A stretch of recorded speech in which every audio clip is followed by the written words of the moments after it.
The hospital room smelled like antiseptic and silence. Outside, rain traced slow lines down, the window patient, unhurried, like it had made peace with waiting. I hadn't. The monitor beside me beeped in steady rhythm. My son was coming, and somewhere across this city in a hotel room I had never seen but could picture perfectly, my husband was with another woman. I knew this. I had known it for 9 months. And I was smiling, not because I wasn't broken. I was, in ways, I'm still discovering small fractures in places I didn't know could fracture. But I was smiling because 9 months ago, the night he made his choice, I had already made mine. I had made sure he had nothing left to come back to. We had a house with a blue door. I painted it myself. A Saturday in April, while he stood behind me laughing because I had paint across my nose and absolutely no regret about it. That moment felt like a photograph, the kind you take mentally because something in you knows, hold this, keep this. We weren't wealthy, but we were stable. And for a woman who grew up watching her mother count coins before every grocery, trip stable was not a small thing. Stable was everything. I managed our finances, every account, every bill, every investment he casually mentioned at dinner and forgot about by morning. You're better with numbers than me, he always said. He had no idea how true that was. When I found out I was pregnant, I sat in the bathroom for 11 minutes.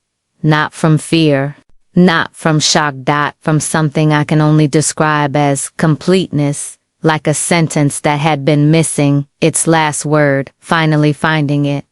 I walked out and showed him. He smiled, but looking back now, it was a performance of a smile. The kind that doesn't reach the eyes, the kind that means someone is doing private calculations while their face does public happiness. I loved him too much to read the numbers. I found it on a Tuesday, his jacket. Winter was ending. I was rotating wardrobes, something small and domestic I had done every year, every season. Without a second thought, it fell from his inner pocket. Grand Horizon Hotel Room 412 one night. Dinner for 2. I stood very still. The washing machine hummed.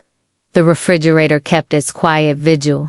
Everything in the house continued, completely indifferent to the fact that my understanding of my life had just shifted 3 inches to the left. I folded the receipt carefully, put it in my own pocket, and finished rotating the wardrobe. Didn't cry. Not yet. I sat with that receipt for 3 days. I didn't search his phone. I didn't confront him at the door. I simply watched. The way you watch a storm forming far away on the horizon. You don't run yet. You study the sky. You calculate how much time you have. On the 3rd day, I saw them together. A coffee shop 12 minutes from our house. His hand near hers on the table. Her head tilted the way a woman tilts her head when she feels completely safe with someone. She felt safe with my husband. I sat in my car across the street for 4 minutes. Then I drove home, made dinner, set the table for 2. That night, when he came home 40 minutes late with an explanation I no longer believed, I looked at him across the table and understood something quietly, completely, without drama. I see you now. All of you. Finally, 3 weeks later, he sat across from me in our living room and said the words out loud. I don't love you anymore. I choose her. He said it the way you return, something borrowed, casual, almost relieved to be done with the weight of it. The door closed. The house went very quiet. I think he loved me once. I thought in that silence. I think he just loved himself more. I cried once. One night, real floor level crying. The ugly kind. The kind that has no audience and no dignity and doesn't care about either. My sister appeared at my door without calling. She brought tea. She knew I wouldn't drink an ounce. She knew I wouldn't eat. She sat with me until 4 a.m.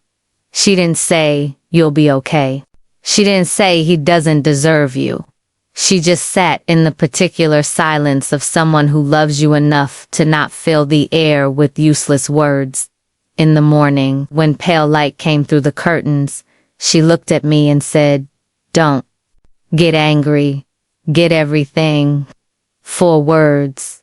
I turned them over slowly, feeling their weight, their edges, their quiet devastation.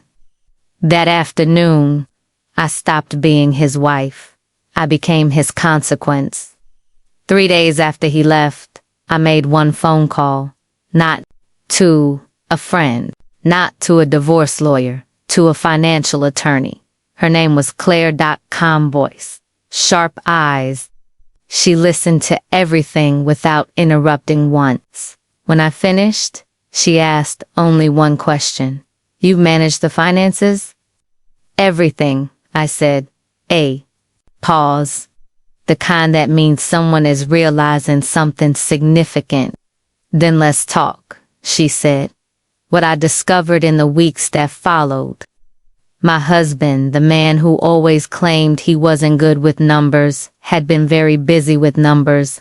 Hidden debts in a business deal he'd never mentioned.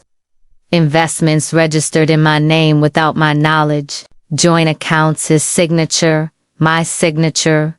Both equally legal, both equally accessible. He had built a financial life he believed was entirely his. He had forgotten that my name was on all of it. My hands weren't shaking when I signed the document that told me everything I needed to know about how ready I was. I won't detail every step. Some things a woman keeps as her own. But I will say this, I was methodical, I was patient, and I left nothing unlocked that I didn't intend to leave unlocked. 1 NIGHT, 2 a.m. His car pulled up outside. I closed the laptop, turned off the light, pulled my feet onto the chair, and sat completely still in the dark. He had come back for documents. I heard him moving room to room, drawer by drawer. The specific frustrated sound of a man searching for something that is no longer where he left. Because it wasn't, he left after 10 minutes. He never knew. I was sitting 12 feet away in the dark. He never knew what I had just finished. Every time he called about the divorce papers, impatient, slightly irritated, I answered in a soft, slow voice. "I'm trying to understand all of this. It's just so overwhelming." He believed every word. He thought I was falling apart. I was buying time. He spent freely. Dinners, weekend trips, jewelry that caught light in photographs I never searched for but somehow always found me. Anyway, a mutual friend told me, not cruelly, I think, just carelessly, that he had said, "She's got nothing without me. She come crawling back." Read that message, set my phone face down on the counter, made myself tea, sat by the window, and smiled.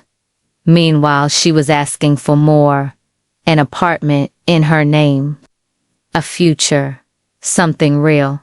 He laughed and said soon. What neither of them knew yet was that soon was already finished.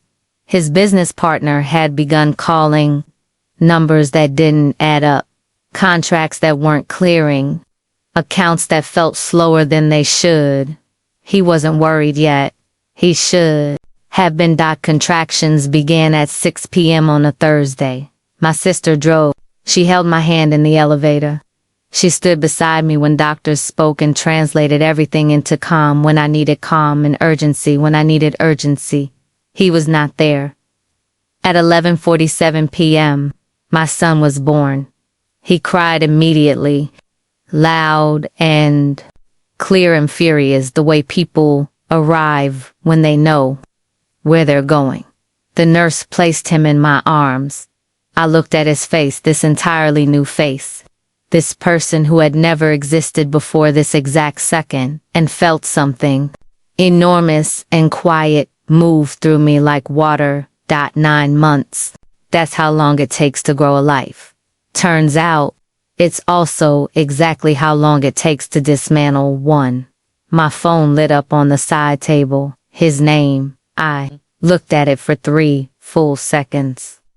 Then I turned it face down. In that same hour, his bank called about frozen accounts. His business partner sent a message he would later describe as the worst of his life. His lawyer called to say that nothing about this would be quick or easy. In the same hour, my son took his first breath. My husband's world took its last 2 weeks later, a number I didn't recognize. I almost didn't answer. Is this his wife? Her voice was younger than I expected, and something beneath it, a tremor she was trying to hold steady, made me stay on the line. I didn't know he was married, she said. He told me you'd been separated for 2 years. Silence, not angry silence. The silence of a woman receiving information that quietly rearranges several things at once. He lied to you, I said. Simply, without satisfaction. She was crying now. He had borrowed money from her, made promises, disappeared when the accounts ran dry. She had lost things too, and in that moment, a moment I had never planned for, never written into any version of this story, I understood. We were both his victims. She just hadn't known it as long as I had. After we hung up, I sat for a long time by the window. Karma didn't just come for him through me. I thought it came from every direction. He received the legal documents on a Monday morning. His lawyer called my lawyer within the hour. There was nothing to contest. Every transfer legal, every document signed, many of them by him, casually, years ago. When he trusted me with everything because I was good with numbers, he had signed it all. Away himself. He just hadn't read what he was signing. He came on a Wednesday evening. I saw him through the window before I opened the door, standing on the step, hands in his pockets, looking smaller than I remembered him being. I opened the door. My son was in my arms, asleep, one small fist near his cheek. Looked at the baby, then at me. His eyes were the eyes of a man who has run very far and arrived somewhere he didn't expect. I made a mistake, he said. I lost everything. Please. I looked at him for a long moment. I thought about a blue door I had painted on a Saturday. In April, I thought about a hotel receipt falling from a jacket pocket on a Tuesday. I thought about sitting in the dark at 2 a.m. while he searched for documents that were already gone. Then I looked down at my son, then back at him. You didn't lose everything, I said quietly. You never had me. You just had access to me, and I revoked that access. I closed the door. No anger, no tears, no performance, just the quiet power of a woman who moved in silence and planned in patience. The hospital window again. Same rain, same city lights blurred through glass, everything the same. Except me. Some men leave thinking they're escaping. They don't realize they're walking straight into consequences they built themselves. I look down at my son sleeping in my arms. We'll never know a broken mother because she broke herself. So he never had to. The rain kept falling outside. Patient, steady, like it had always known how this story would end.